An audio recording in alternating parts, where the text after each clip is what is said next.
Hi, fellow travelers. And today I wanted to just reflect on how we view the world, how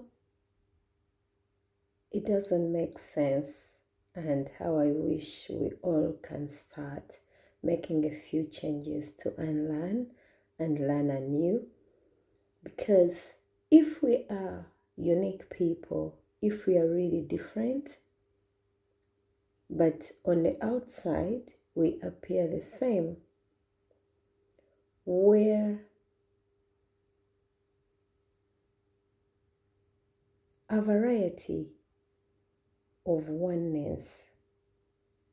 All humans look the same, but all humans are very different. So if we are very different and the way we view things is very different, do you see that we are at war with ourselves? Do you see that we've been trained to go against our own way of living and to go against the truth as it is expressed and as it is revealed to us? So how do you make a change so that you can live in this life without fighting it? Life is not a one size fits all. The only truth that we know is that we know what feels good and what doesn't feel good.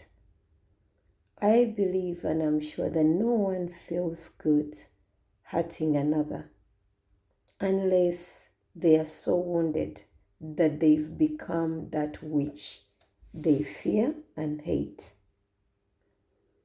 Otherwise, if we only walk by our truth, and when I say truth, God's will is what is before you, and it changes, which means that you are never one thing. You're always changing according to what comes to you.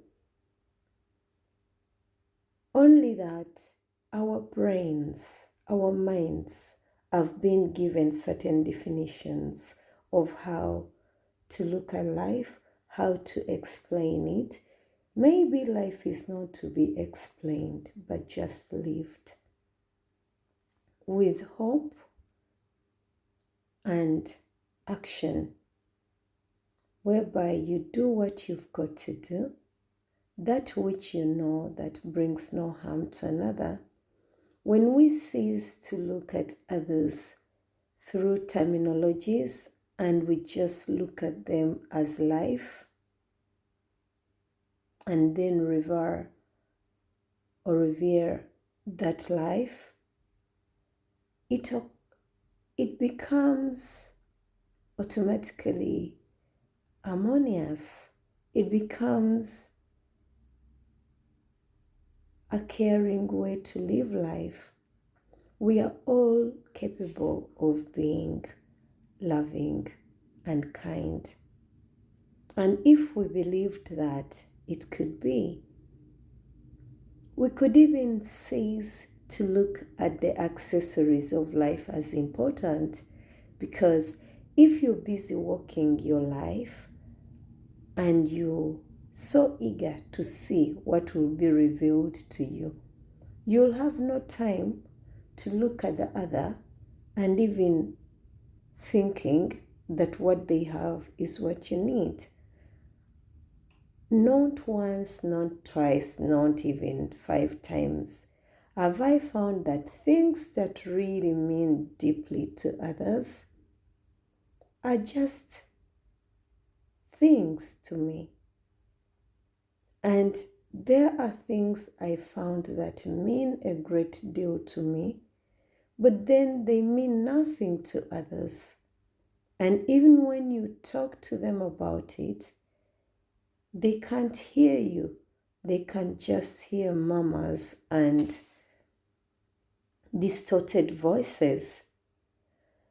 But when you're talking to the one who is meant to be in your mansion, as Jesus said that there are so many mansions in his Father's kingdom, and so is the same in your kingdom, in your Father's kingdom, according to which mansion you're sitting in. There are so many rooms, and when you go to each room, just like you would treat the rooms in your home, it would be the same. When you go to the kitchen, you should do what is done in the kitchen. When you go to the living room, you should do what is meant to do there. When you go to your bedroom, you should do what is done in a bedroom. Looking at such things and living life according to some of those definitions and descriptions actually can also bring some order. Order is very important to us in life. And the only way to get order in your life is by knowing who you are, is by knowing where you're going. When we know that the life we live here is mortal, the spirit we are, based on our mind, that it can go to the past, it can go to the future, it can be in the now, is infinite.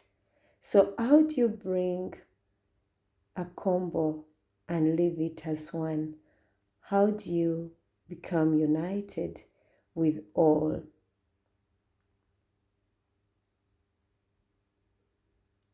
the parts or particles that make you up as you? You have to understand that everything you see is just experiences.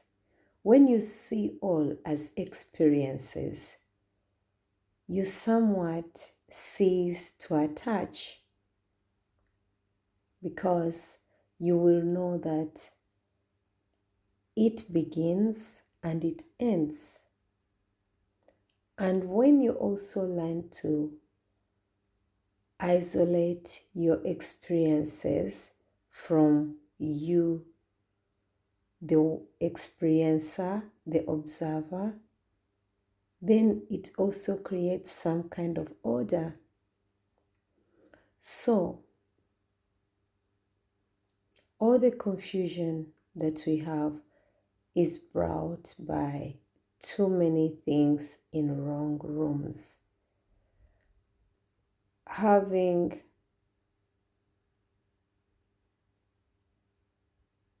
things that are not organized in our minds, overwhelming our minds with so much to do that doesn't even make sense.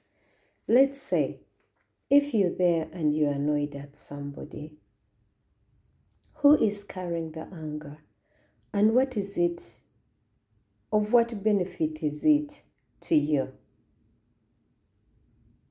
If somebody does wrong and it hurts you, and you also choose to do wrong, who of the two is foolish?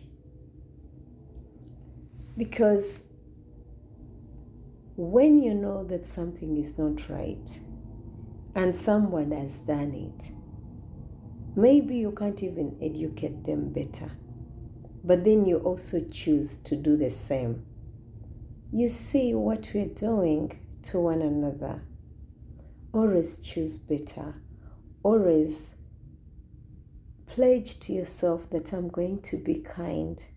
Starting with myself, I'm going to be kind to everything. And it is possible. What does kindness mean? Holding, treating something with loving care. Valuing it as part of your life experience. If we understand that only the experiences we go through every day are actually the makeup of the life, then we will learn to treasure and enjoy every moment of our life. Sometimes you've just got to breathe and you encourage yourself to go on, as I encourage you to go on as well. Don't make it so much about others. Just be in the driver's seat of your journey, as it is yours to live, yours to enjoy, and yours to give up when the time comes. In the meantime, make the best of your journey. Regardless of what it is, take your times. If it's a time to rest, rest. If it is a time to cry, cry. If it is a time to really bring up the fire within you, do that. Express it. Don't let anything hold you back or let anyone tell you how you live your life. As long as you know that all the ideas that you're living or that whatever you're doing is actually you, then go ahead and live it. If you know that whatever is in there, you're just like a computer, you've been programmed very well, and all you can do is bring out the data inside you. It's time to take control. It's time to reboot. Take out whatever has been told to you and learn anew. We are all capable of having a chance at the real life as we were created by our Maker. May we all awaken to our true being. May we be loving to everything and one another. May we live joyfully, and may we go at our allocated time, because these are the times when we actually exchange our life for that which doesn't benefit us. So, whatever comes before you, ask, is it about my life or is it about distractions? Let's not be distracted from what is very important by selling our souls and our life for that which is not of value. Much love and blessings. Take care of you, because you have only got yourself.